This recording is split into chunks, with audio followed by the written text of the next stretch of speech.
I ain't never seen that man with Young Boy before that shit happened with V-Roy. You see what I'm saying? It's like he using that like as a face card to be around him, like to make them look a little tough. You see what I'm saying? After King Von got sent to the lobby, the tension never really died down, and now it looks like those OTF-linked OBlock enemies are still trying to spin the block again. Lil Tim is back online trolling like time never passed. Even though 5 years have gone by and the energy around this situation feels more dangerous than ever. Who caught that boy? Who strapped that boy? Who caught that boy? I'm him. Seen that man with Young Boy before that shit happened with V-Roy. You see what I'm saying? It's like he using that like as a face card to be around him, like to make them look a little tough. You see what I'm saying? Okay. That's how I look at it. But I ain't really like. So if it was it ain't much I can say because I'm still I'm working on my way up and shit. You see what I'm saying? I ain't. If my time gonna come, it's whatever. But it's just that shit like that specific. What started as music talk is drifting back into real street politics, and the whole hip-hop world is watching closely, waiting to see who moves next. Before we break this down properly, make sure you hit that like button right now. Every single tap helps this channel grow and keeps this platform alive so the real stories keep getting told without filters or industry games. To understand how things reached this boiling point, we have to rewind the clock back to November 6, 2020. That was the night King Von lost his life outside an Atlanta hookah lounge, a moment that shifted the entire drill scene forever. Lil Tim, known as Quando Rando's close associate, was the one who fired the shots that night, later claiming self-defense. Because do you understand the whole situation or what? I understand, but it's like, all right, you did what you did, okay. Because I heard, not to cut you off, but I heard a lot of people from y'all side getting that, some people saying he did with like... but he'll do what any street do if he got to defend his people, but it's like, all right, you did what you did, that's cool, all right, boom, the police... The courts eventually agreed, and the charges were dropped, but the streets don't operate off paperwork. 5 years later, that pain is still active, that anger is still alive, and no verdict erased what people felt in their hearts. Since then, this beef has been sitting on low heat. With NBA YoungBoy sending repeated shots toward OBlock through his music, keeping wounds open and tension unresolved, Lil Tim has been moving around like he's untouchable. It's frequently appearing alongside YoungBoy, while OBlock stayed quiet, letting silence speak louder than words. But this week, everything changed. This was involved, you got out, bro. It ain't like you did some street shit and like, it's just left in the streets. That shit on some police shit too at the same time. You get what I'm saying? Like, do shit. Like, it's a difference from doing some street shit and the know you did some street shit, right? And your name, you in the street, like, your name ring or whatever. But you did some street shit, whatever you claim. But the police was involved in that shit. But it's like, I don't like the way he go about it. Like, have to be flexing and shit. Like, don't act like you did some shit and just got away like off the chain, like off that. Like, bro, this ain't like it's some shit I can't even say. But it's like I don't like how that quiet tension turned into loud noise, and suddenly everyone was forced to pay attention again. King Von wasn't just another rapper either. He was a block royalty, someone who came up around Chief Keef, but carried a different presence entirely. While others told stories, Von lived them, and the streets knew his name long before the industry ever stamped him. Humble, gang. You see what I'm saying? I feel like he ain't humble about that shit, like, cause the same way like you did what you did, that shit could happen to you too, gang. Like, who caught that boy? Who strapped that boy? Who caught that boy? I'm him.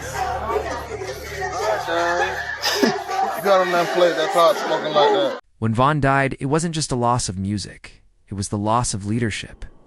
For many in OBlock, he represented a way out, a voice, and a future that suddenly disappeared overnight. And now things just got wild again. NBA YoungBoy recently dropped a freestyle titled Zero IQ, and listeners immediately felt the disrespect toward King Von's legacy. But Lil Tim took it even further. He jumped on TikTok, posted himself reacting to the song, and openly mouthed the most disrespectful bars with zero hesitation, including the line, "Who popped that boy? I'm him. Who starched that boy? I'm him." That wasn't coded. That wasn't indirect. And that wasn't accidental. That was loud, direct, and impossible to misinterpret. Like on some easy shit, you see what I'm saying?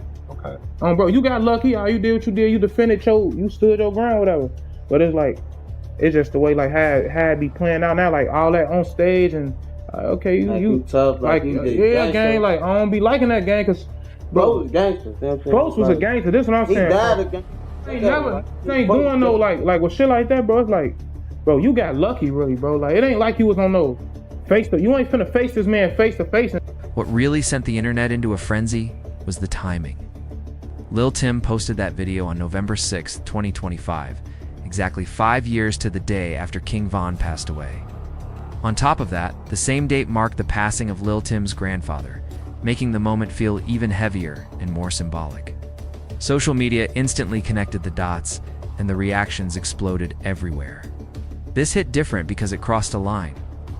Up until now, most of the disrespect stayed inside music, wrapped in metaphors and coded language that left room for denial.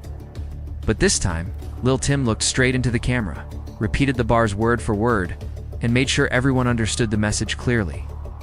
Even the setting felt intentional, with clean lighting and a controlled environment, making it obvious this wasn't a random moment. It was a calculated statement. This wasn't some random clip caught in the moment. Not at all.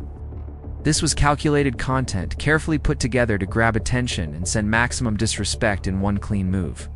And OBlock wasn't letting that slide. Up close, associate Muna Ike stepped up fast, making it clear he wasn't tolerating Lil Tim playing with King Von's name for clout. Since Von passed, Ike has been one of the loudest voices holding things down for OBlock, and he went straight to social media to address Tim Hedden. Ike called Lil Tim out for turning King Von's death into a face card just to stay relevant, questioning why Tim only started popping up around NBA YoungBoy after the Von situation happened. He pointed out that before that night, nobody ever saw Lil Tim moving with YoungBoy at all. Referring to an interview that's been circulating with FYBJ Maine, Ike broke it down in the clearest way possible. He basically said, "I ain't never seen that man with YoungBoy before." That situation with Von happened. Now he using it like a face card to be around him and make them look tougher. That message hit hard because it challenged the entire image Tim's been pushing. And Ike didn't stop at music talk either. He went deeper, calling out how Lil Tim has been moving since the shooting, dropping songs about it, bragging on stages, acting like some certified street legend. Ike reminded everyone that this wasn't some unsolved street situation left in the shadows. He said straight up, "You got off, bro. It ain't like you did some street stuff and it just stayed in the streets." That line alone flipped the narrative and made people rethink everything. But Ike wasn't done. He questioned the entire storyline surrounding that night in Atlanta. According to Ike and other OBlock voices, the situation wasn't nearly as clear-cut as it's been painted. They claimed King Von wasn't even the aggressor, and that the media twisted the story to make Lil Tim look like a hero protecting his friend. Ike said it plainly. It ain't like he was face-to-face with that man. His back was turned, whatever. Then he added a warning, saying Tim needs to stay humble because the same thing can happen back around. Now here's the real breakdown of why this beef runs deeper than one incident. That night started when King Von and his crew ran into Quando Rondo outside that Atlanta spot. Von was known for his reputation and never backed down, and everybody in the streets knew that. But according to Ike Muna and others from OBlock, Lil Tim wasn't some long-standing street figure before this. He was just Quando's close friend who happened to be armed that night. When things popped off, Tim saw his friend in danger and reacted, doing what a loyal friend might do in that moment. The issue came after. Instead of moving quiet and staying low, Lil Tim leaned into it. He started building a whole image around that night, linking up with NBA YoungBoy, making music about it, and riding that moment like a badge ever since. And that decision is exactly why this situation keeps getting darker and louder with time. That's what really set OBlock off. Not just the loss of Von, but the way Lil Tim has been moving ever since. It wasn't just about what happened that night. It was about everything that followed. Trolling, the music, the social media antics. All of it felt like rubbing salt in an open wound. And once you bring NBA YoungBoy into the picture, the politics turn messy real fast. YoungBoy and Lil Durk have been at odds for years, long before the Von situation ever happened. That rivalry was already bubbling under the surface, but when Von died, it handed YoungBoy a powerful chess piece. Suddenly, Lil Tim became a walking reminder of that night, a living symbol that could be used to press Durk and OBlock without saying a word directly. Almost overnight, Tim went from being unknown to standing next to YoungBoy on tour like a right-hand man. Ike called that out clearly in his interview. Said he had seen Quando Rondo around YoungBoy before, and that made sense because their relationship was already established. But when it came to Tim, Ike made it plain. That man using that situation as a face card to be around Youngboy and make them look tough. That statement summed up how OBlock views the whole situation. The street politics here run deep. Quando Rondo has ties to Youngboy through the 4KT circle, and their connection goes back years. But Lil Tim was just Quando's close friend from Savannah, someone who got thrown into the spotlight because of one night in Atlanta. And instead of fading into the background, Tim leaned into it. Once that TikTok dropped, chaos followed instantly. Within hours, the clip racked up millions of views and thousands of comments. Von supporters flooded the comments with anger and warnings, while Youngboy fans defended Tim, claiming he was just speaking his truth. But this wasn't just internet noise anymore. OBlock members started responding across social media platforms. Some posted throwback videos of King Von, keeping his image alive. Others dropped cryptic captions that felt loaded, messages that didn't need explanation. One of the most telling posts came from an OBlock affiliate who shared a clip of himself listening to Von's music with the caption, "Long live Von, we ain't forget nothing." That message was loud without saying much. The streets made it clear they still view this as unfinished business, no matter what the court paperwork says. On the other side, Youngboy's camp stayed quiet publicly. Youngboy himself hasn't responded directly. But word around his circle is that security has been tightened around Tim and the crew, showing they're taking the tension seriously. Now let's talk about November 6th, because this is where the story gets eerie. King Von passed away on November 6, 2020, around 2:22 a.m. outside the Monaco Hookah Lounge in Atlanta. Exactly 5 years later, on November 6, 2025, Lil Tim's grandfather passed away. The internet immediately went into detective mode. Von supporters started calling it cosmic balance, saying their man reached back for justice. The fact that Tim posted that disrespectful TikTok on the same day only added fuel to those beliefs. Supporters of Tim tried to brush it off as coincidence, saying people were reaching too far. But the timing hit differently, especially when people pointed out that Tim's grandfather reportedly raised him after his parents weren't around.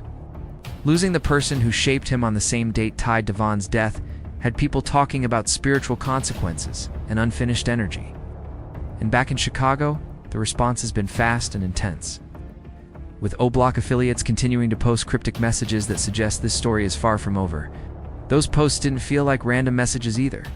They came off like direct warnings aimed straight at Lil Tim. Some people were reposting old clips of King Von with captions like "We still here" and "Justice coming," letting it be known that his name still carries weight. But this energy isn't coming from OBlock alone. Other Chicago drill figures who were close to Von have started speaking up too, and that's what really turned the temperature up. Even people connected to FBG Duck, despite their long-standing issues with OBlock, have been showing respect for Von's memory and calling out Lil Tim's behavior as out of line. That alone says a lot. When rivals agree on something, it usually means a line got crossed. The tension has gotten so intense that some venues reportedly started canceling shows connected to NBA Youngboy over safety concerns. Promoters don't want to deal with the possibility of chaos breaking out if someone tries to make a move during a performance. The reaction to Lil Tim's TikTok was immediate and harsh. Social media turned into a battleground, with comment sections filling up fast. Von supporters and Youngboy supporters were clashing non-stop, trading insults and threats, making the whole situation feel explosive. But this isn't just internet talk anymore. That's the part people are worried about. According to sources close to the situation, OBlock affiliates feel like Lil Tim has been hiding behind fame, security, and association, and they don't respect that. They believe he's been moving bold online while staying protected in real life, and that's only made the resentment grow stronger. Because of that, law enforcement has reportedly been paying close attention. Atlanta police have increased patrols in areas where Youngboy and his circle are known to be, trying to prevent another tragedy before it happens. The music industry is watching closely too. Labels and promoters are quietly questioning whether it's worth the risk to keep pushing artists who are tied to active street conflicts. Some insiders believe Lil Tim's TikTok crossed a line that even the business side doesn't want to touch. When safety becomes unpredictable, money usually pulls back fast. This situation shows how much social media has changed everything. Back then, conflicts stayed quiet and handled behind closed doors. Now people post online, reenact moments, and add captions like it's content. then act surprised when the reaction turns dangerous. Lil Tim could have stayed low, moved smart, and lived off the connections he gained. Instead, he kept poking at something that was never fully settled. OBlock isn't known for letting disrespect slide, especially when it involves King Von's name. And the wild part is, this cycle doesn't seem close to ending. Von's death created tension that's lasted 5 years, and every time it starts cooling off, something like this drags it right back into the spotlight. This also highlights a bigger issue in drill culture and street conflicts overall. Von was only 26 when he passed, still young with momentum and potential. Tim is young too, with his whole life ahead of him.